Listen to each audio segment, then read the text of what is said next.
Olá, meus amigos, tudo bem com vocês? Sejam todos bem-vindos aqui no Sofá com Resende. É isso aí, dessa vez vamos contar uma história diferente, tá bom?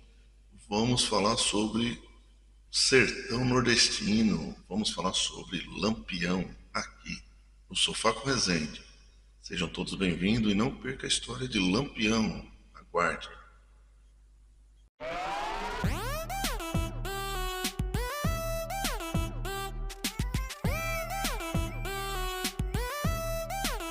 Check it out.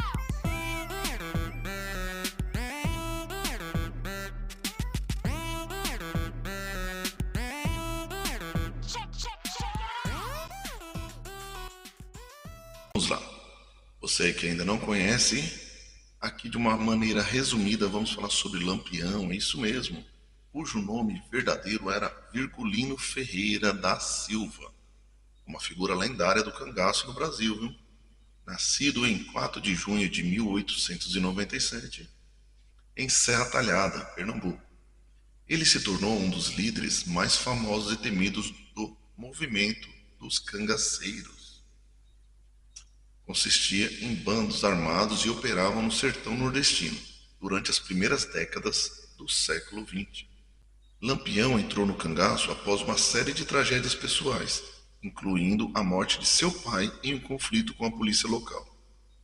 A partir desse ponto, ele e seus irmãos se juntaram a bandos de cangaceiros para vingar e também como meio de sobrevivência.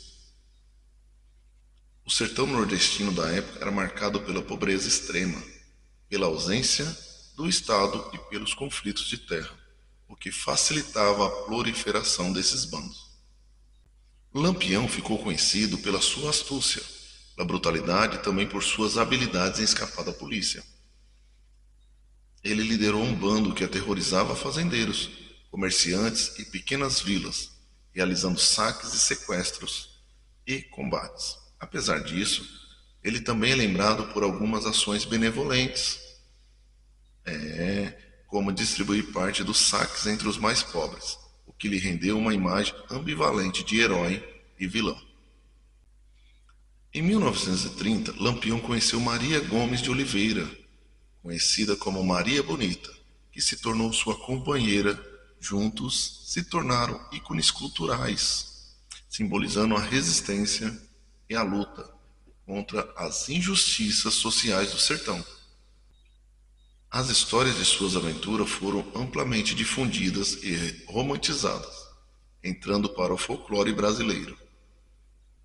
Lampião e Maria Bonita foram mortos em uma emboscada policial em 28 de julho de 1938, na Grota do Angico, Sergipe. Suas cabeças foram decepadas e exibidas publicamente, marcando o fim de uma era do cangaço.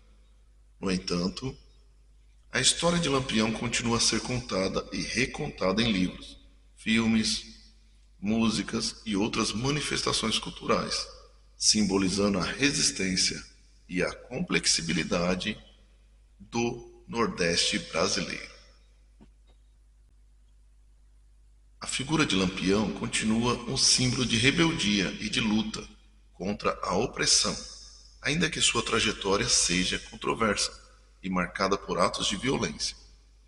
A ambivalência do seu legado reflete as contradições do próprio contexto social e histórico em que viveu. É isso aí, pessoal. E no Sofá com Resende falamos a história de Lampião de uma maneira resumida, tá bom? E você aí, conhece como essa história? E aí, o Lampião nasceu em qual data? Aqui eu disse que nasceu em 4 de junho.